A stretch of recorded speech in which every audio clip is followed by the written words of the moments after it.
प्रकृति पसंद होना और प्रकृति को जीना दो अलग अलग बातें हैं। हम में से अधिकतर लोग प्रकृति पसंद करते हैं, लेकिन प्रकृति को जीने वाले कुछ लोग ही होते हैं। ऐसी ही एक हस्ती हैं नवल डागा, जिन्होंने अपने पिता के कहे हुए कुछ शब्दों को जीवन में उतार लिया और प्रकृति से प्रेम को एक आंदोलन बना लिया। आज हम उनकी जीवनी और उनसे जुड़े हुए बातों पर चर्चा करेंगे नवल डागा और उनकी धर्मपत्नी शारदा डागा से।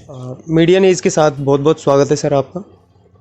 45 बरस की इस यात्रा के पीछे सबसे बड़ा मोटिवेशन क्या रहा? पिताजी का रहा भैया। और 76 में ग्रेजुएशन करते ही बाहर निकला। कुछ भी समझ नहीं थी जीवन की, क्यों पढ़ रहे हैं, क्या करेंगे। उस वक्त कोई नौकरियों की तलाश नहीं करते थे।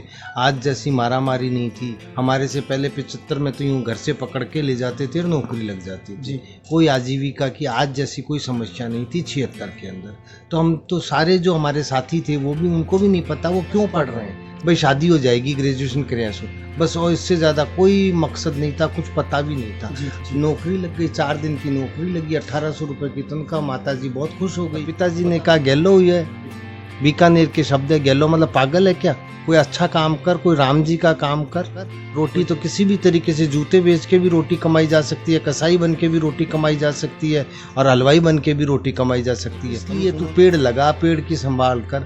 मेरे पिताजी ने एक सांस में पेड़ के 100 लाभ बता दिए। पेड़ रोटी देते हैं, पेड़ ऑक्सीजन देते हैं, पेड़ जमीन को बांधते हैं, पेड़ पे पक्षी पलते हैं, पेड़ खाद देते हैं, पेड़ पत्ते देते हैं, पेड़ चारा देते हैं, पेड़ फल देते हैं, पेड़ गोंद देते हैं, पेड़ लाख देते हैं, पेड़ बाढ़ को रोकते हैं। जी बस इस तरीके से। आपने कहाँ से शुरुआत की?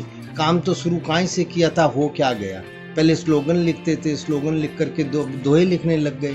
पहले सीधे सेंटेंस ही लिखते थे शुरू में, उसके बाद स्लोगन हुए, उसके बाद दोहे हुए, उसके बाद अब हो गए बिना मात्रा के दोहे, बिना नीचे की मात्रा के दोहे, और स्पष्ट हो जाए। तो इतने वर्षों में आपको बहुत सारी कठिनाइयों का भी सामना करना पड़ा होगा। अच्छे काम के लिए कोई कठिनाई नहीं आती है। ईश्वर ऐसा हाथ पकड़ता है, समझ में नहीं आता क्या कठिनाई आई।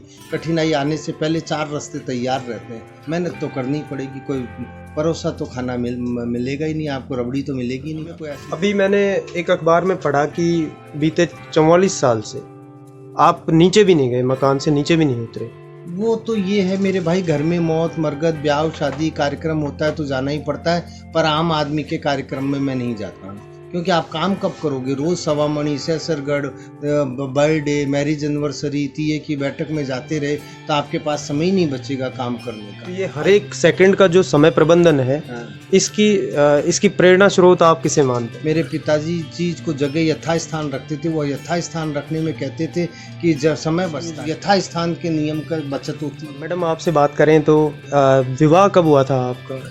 मेरा 1982 में शादी हुई जी। और डागा साहब से जब मिली तो मैंने सोचा कि बहुत अच्छा काम कर रहे हैं ये, तो मुझे भी इनके साथ चलना चाहिए जी। और ये प्रभु कृपा ही समझें आप कि हम दोनों के विचार एक मिल गए और हमने आज ये सफर। शुरुआती दौर में ही आपको समझ में आ गया था या फिर कुछ समस्याएं आई एक दूसरे से? समस्या बोल के तो नहीं आई, लेकिन विचारों का थोड़ा सा तो मतभेद रहता ही है। लेकिन थोड़े दिन बाद वो विचार अपने आप मिलने लग जाते हैं। हमारे केस में और ज़्यादा संभावनाएं हो गई, उस वजह से आज ये सफ़र इतना यहाँ तक पहुँच पाया है। बिल्कुल। डागा साहब ने 1977 में व्यापार चालू किया, शादी 82 में हुई और हम 87 तक हमारे पेरेंटिकल हाउस में रहे और उसके बाद 87 में हम यहाँ मालवीय नगर आए। उनका ऑफिस जौहरी बाज़ार में है, लेकिन बेटी की शादी 2008 में होने के बाद ऑफिस भी यहीं कर लिया जी। और हम दोनों मिलके ये सब काम करते हैं। अब मेरा भी आदत पड़ गई है उनके साथ रहते रहते। बाकी जो मुख्य जो बात है वो डागा साहब ही लिखते हैं। मैं पहला चरण लिखता हूँ, ये दूसरा चरण पूरा कर देती हैं। हाँ। मैं लिखते लिखते पहले इनको, सबसे पहले मेरी श्रोता यही होती हैं तो मैं इनको सुनाता। आप राजस्थान सरकार और विभिन्न सरकारों के कार्यक्रमों से भी जुड़े रहे हैं। हाँ जी। तो वर्तमान में भी कोई ऐसे प्रोजेक्ट पे काम कर रहे हैं? अभी हमने ये किया है जो राजस्थान सरकार ने, अशोक गहलोत जी ने जो निकाला है कि हर घर घर औषधि वितरण का। तो उसमें हमने बहुत अच्छे, डागा साहब ने स्लोगन्स लिखे हैं और उसके बैग कार्टन्स, तो लोगों ने बहुत सराहा है। बिल्कुल। इवन दो अफसरों ने भी बहुत तारीफ़ करी है और इनके काम को सराहा। आगा साहब के लिए हर काम इतना अच्छा, इतना प्रिय होता है जी। कि हम हर काम के पीछे एक एंजॉय करते हैं, एक सेलिब्रेशन करते हैं। हमारा सेलिब्रेशन करने का तरीका अलग है। जैसे हमने अभी 36 घोंसले ये परिंदे बांधे हैं, तो ऐसी सोच आई कि अपने जो दिवंगत आत्माएं हैं उनके लिए भी हमें कुछ करना चाहिए। तो हमने 36 परिंदे बनाए, उन पे सब पे उनकी मोक्ष दिनांक और उनकी जन्म दिनांक लिखी, ताकि आने वाली पीढ़ियों को भी पता लगे कि हमारे घर से कितने लोग गए हुए हैं। बिल्कुल। तो हमने ऐसा करके यहाँ परिंदा बांधा। तो आज तो मतलब ऐसा हो गया है कि हमारे परिवार में हम दो ही नहीं है, मतलब हजारों पक्षी हमारे साथ हैं। बिल्कुल।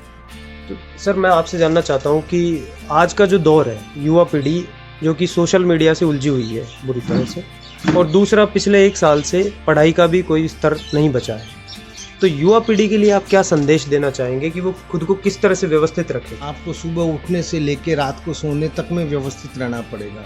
भाई व्हाट्सअप को छोड़ो, निश्चित रूप से व्हाट्सअप से या मोबाइल से 20 काम 50 काम होते हैं, पर उसको छोड़ने से और भी ज़्यादा काम हो सकते हैं। बीच में आपको बता देती हूँ, युवा पीढ़ी दिग्भ्रमित बहुत हो रही है।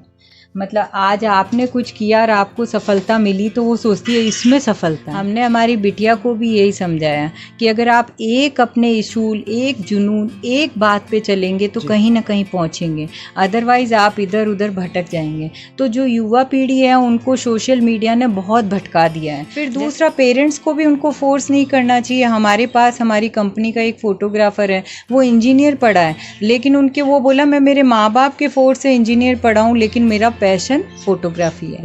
तो ऐसा मतलब पेरेंट्स को भी अपने बच्चों का ध्यान रखना चाहिए, युवा पीढ़ी का ध्यान रखना चाहिए। आपने जो काम किया वो एक इनर सेटिस्फैक्शन को प्रेरित करता है। तो युवा पीढ़ी जो है वो समझती है कि पैसा कमाना ही सब कुछ है।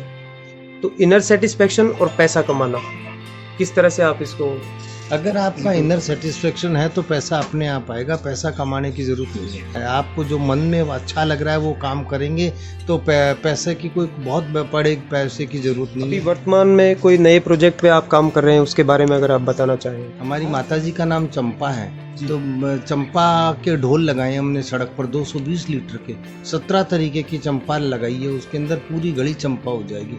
चंपा की एक विशेषता, इस पे टेलर बर्ड घोंसला बनाती है, और टेलर बर्ड की विशेषता है वो देसी गाय के चींचड़े खा जाती है। तो हमारे 2-2.5 किलोमीटर के रेडियस में देसी गाय के चींचड़े नहीं रहेंगे। तो उन ढोलों पर हमने 17-51 विषय के गाय के दोहे लिखे, एक विषय के 4-4 दोहे लिखे। हमने हमारे पेरेंट्स के नाम के घोंसले लगाए, दादाजी की डेट ऑफ बर्थ और एक्सपायरी लिख करके घोंसले।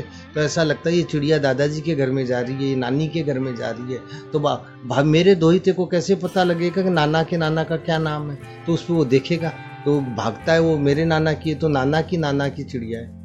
तो हमने हमारे घोंसले नहीं बनाए, अब हम हमारे भी बना रहे हैं, उससे लगे कि मेरे नाम का घोंसला है। मैडम आपसे जानना चाहता हूँ कि आपने जो सर के साथ जीवन बिताया है, ये एक आइडल कपलनेस है अपने आप में, और जो वर्तमान दौर है उसमें परिवारों में बिखराव चल रहा है।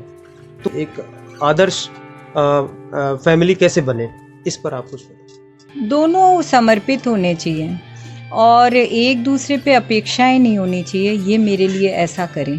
सबसे पहले अपना कर्तव्य निर्वाह करें तो अपने आप ही आपको जो आप चाहेंगे वो मिलेगा। हम क्या करते हैं, हमारा कर्तव्य तो करते नहीं हैं, लेकिन हमारे साथी से ये अपेक्षा करते हैं कि वो हमारे लिए ऐसा करें। बिल्कुल। तो मतलब आने वाली पीढ़ियों को मैं यही कहूँगी कि अगर आप आपस में सामंजस्य मिलाना है तो एक दूसरे अपने अपने कर्तव्य का पालन करें, अपेक्षाएं ना करें। अगर मैं अब इनसे कुछ अपेक्षा करती हूँ और वो खरे नहीं उतरते हैं तो मुझे बुरा लगेगा, मुझे गुस्सा आएगा, मेरे को उनसे अनबन होगी। तो आप अपने कर्तव्य का पालन करें और अच्छे काम करते जाएं तो अच्छे काम की खुशबू हर जगह फैलती है। बहुत बहुत धन्यवाद सर, आप हमसे जुड़े। मैडम आपको भी बहुत बहुत धन्यवाद। आपका भी।